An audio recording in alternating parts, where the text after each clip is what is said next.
En yoga, on voit un être humain comme étant composé de 5 enveloppes ou 5 couches de corps. Elles s'appellent Annamaya Kosha, Manomaya Kosha, Pranamaya Kosha, Vijnanamaya Kosha et Anandamaya Kosha.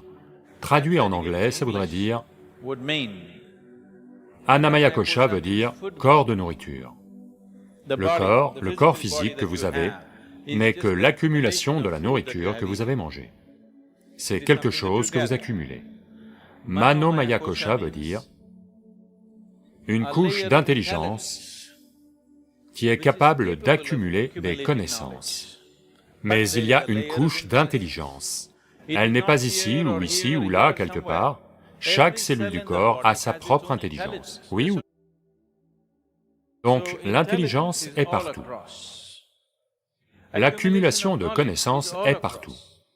Quand je dis ça, les gens pensent toujours, en général, l'idée c'est que la mémoire est toujours dans votre tête. Non, non, non. Votre corps a 1 million de fois plus de mémoire que votre mental. Là, tout de suite, le nez de votre arrière-grand-père est planté sur votre visage, parce que quelque chose dans le corps se souvient, n'est-ce pas? Oui ou non? Il y a 1 million d'années, à quoi ressemblaient vos ancêtres? Sans le savoir, vos cheveux sont encore comme ça, la texture de votre peau est comme ça, votre teint est comme ça. Votre corps se souvient. Votre corps se souvient d'1 million de fois plus que votre mental ne peut imaginer.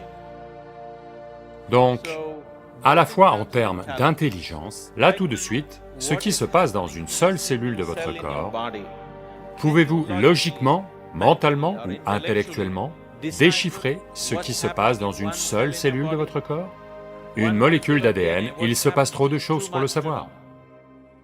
Donc, l'intelligence et la mémoire dans le corps sont bien au-delà de ce qui a lieu dans la boîte osseuse que vous appelez votre tête.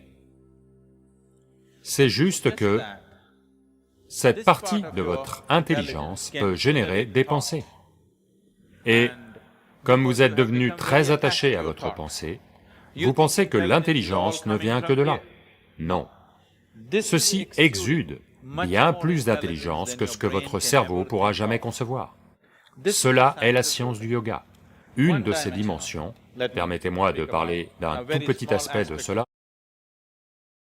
Essentiellement, l'un des aspects du yoga est de comprendre la géométrie de l'existence. Quand je dis la géométrie de l'existence, par exemple, ce système solaire fonctionne comme il fonctionne.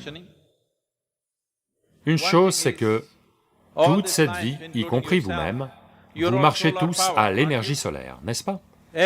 Toute la vie sur cette planète marche à l'énergie solaire, n'est-ce pas?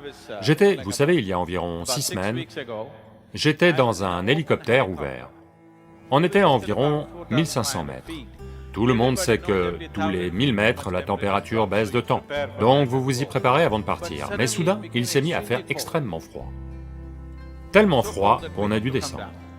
Donc on discutait juste du fait que, comme ça s'est couvert, soudain il s'est mis à faire si froid qu'on n'a simplement pas pu rester là.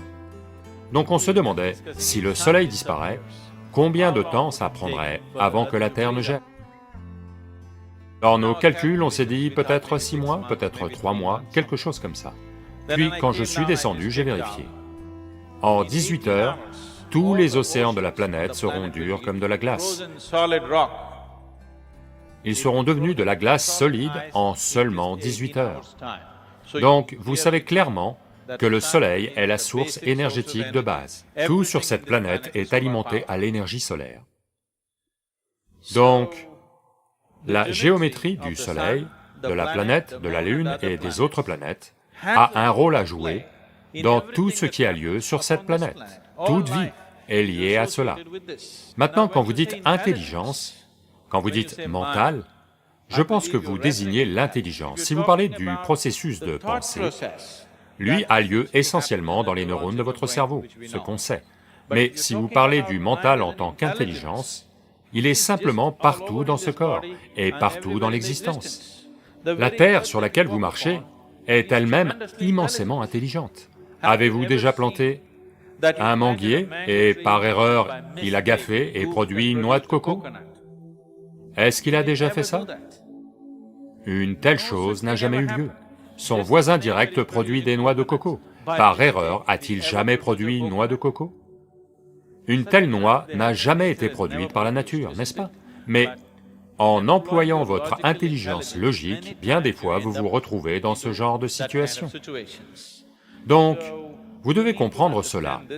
À la fois en termes d'intelligence et de mémoire, chaque cellule de votre corps contient bien plus que tout ce que contient votre cerveau. Une seule cellule dans votre corps, une molécule d'ADN porte tellement d'informations que tout votre cerveau ne suffit pas à la déchiffrer. C'est ça la quantité d'informations qu'elle porte. Ce qui s'est passé ces dernières millions d'années, elle s'en souvient, et elle l'exprime encore, n'est-ce pas? Donc, l'intelligence n'est pas un endroit en particulier, pas même juste en vous, elle vous traverse de partout. La création tout entière n'est qu'intelligence.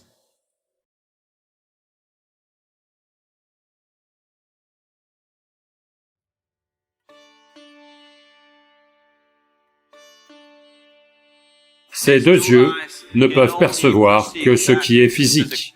Le troisième œil est un œil tourné vers l'intérieur.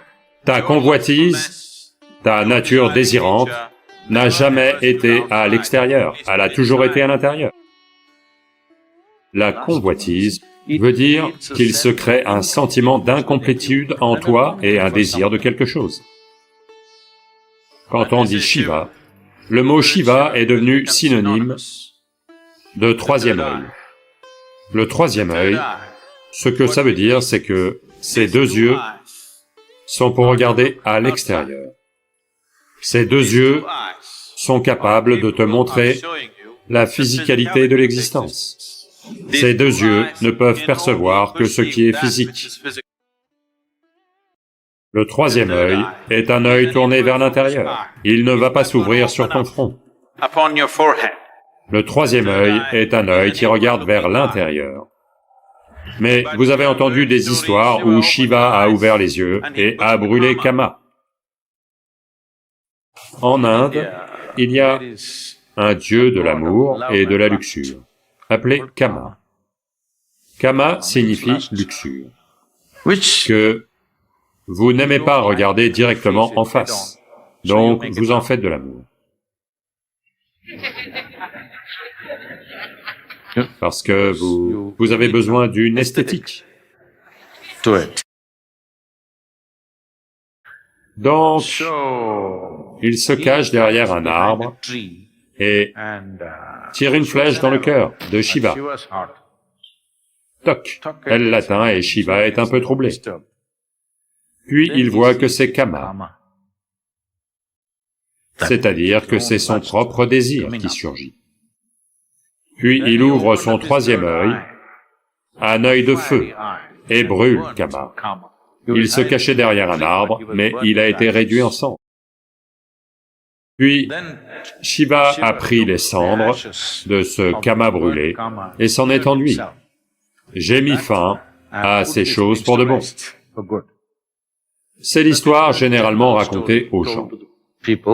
Mais dites-moi, votre désir surgit-il en vous ou derrière un arbre? Non, vous pouvez aller derrière l'arbre, ça c'est autre chose.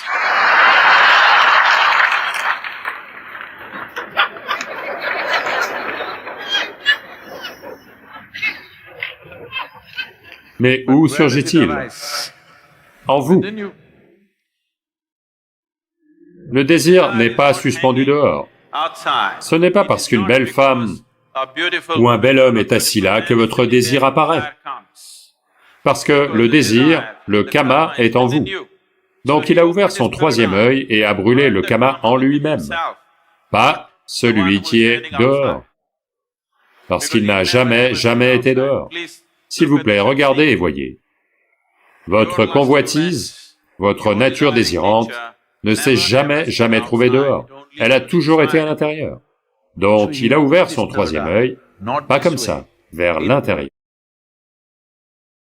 Puis il a vu Cette convoitise, qui signifie essentiellement que certains aspects sont construits en toi, qui te font te sentir incomplet. Donc tu penses que tu ne seras comblé qu'en allant vers quelque chose ou quelqu'un. La convoitise, ce n'est pas que le sexe opposé. Le shopping est une convoitise, parce que tu dois aller vers quelque chose, alors seulement la vie sera complète. Tout désir est convoitise, parce que sans cela, je ne peux pas exister. Je veux ça, parce que il n'y a que quand je l'aurai, que ceci sera complet. Ça peut être une chose, ça peut être une position, ça peut être le pouvoir, ça peut être la sexualité, peu importe ce que c'est. Essentiellement, la convoitise, c'est qu'il se crée un sentiment d'incomplétude en toi, et un désir de quelque chose, qui te fait sentir que si tu n'as pas ça, tu n'es pas complet. Donc il a décidé de brûler le kama en lui-même. Il brûle le kama, et puis, au lieu d'une sueur, de la cendre a suinté des pores de son corps. Ça, c'est l'histoire yogique. L'histoire communément racontée au public, c'est qu'il se cachait derrière un arbre, et il l'a brûlé, a ouvert les yeux et l'a brûlé, et après a pris cette cendre et s'en est enduit. La dimension yogique de cette histoire, c'est que Kama a surgi en lui, il a ouvert son troisième œil, l'a brûlé, et ensuite, les cendres ont lentement suinté de son corps, lui montrant clairement que tout était apaisé. Tout ce que tu considères comme étant toi doit mourir. Quand je parle de mort, ce n'est pas la mort physique le problème.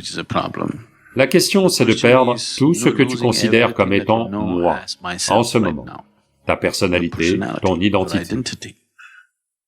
Une fois que tu apprends à être un individu, au-delà des formats physiologiques et psychologiques, ça veut dire que tu es pour de bon. C'est ce que vivre la mort signifie. Donc, si tu sais encore être un individu, sans format physiologique et psychologique, tu es une mort vivante. Si tu es une mort vivante, tu es éternel dans ton existence. Il est temps que vous deveniez une mort vivante pour que vous viviez éternellement. Mais il y a une certaine dimension de conscience qui peut aller au-delà du temps. Yama est venu réclamer sa vie. Markandeya, qui connaissait les chemins de la vie, a juste fait une chose simple. Ils disent qu'il a continué à vivre comme un enfant de 15 ans parce que il est entré en contact avec cette dimension de conscience que l'on appelle Kalabhairavi.